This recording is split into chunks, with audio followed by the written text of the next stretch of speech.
Hey everyone, welcome to the channel. Today, we're diving into the absolute foundation of crypto, the blockchain. Think of it as a super secure digital notebook that everyone in the world can share, but no single person controls.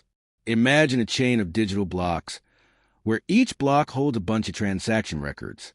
Once a block is full, it gets linked to the previous one using some super clever cryptography.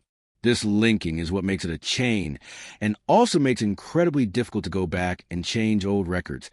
That's the immutable part we often hear about. Decentralization. Instead of one company holding the notebook, it's spread across many computers. This makes it really hard to shut down or censor.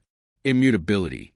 Because each block is linked and secured cryptographically, changing one block will require changing all the subsequent ones, which is practically impossible.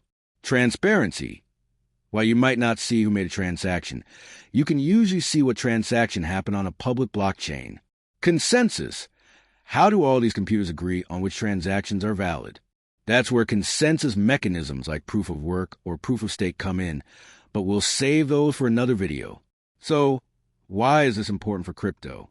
Because it provides a secure and transparent infrastructure that cryptocurrencies like Bitcoin and Ethereum rely on. It's the bedrock of trust in a decentralized world. That's a quick look at blockchain basics. Let me know in the comments if you have any questions, and don't forget to like and subscribe for more crypto learning.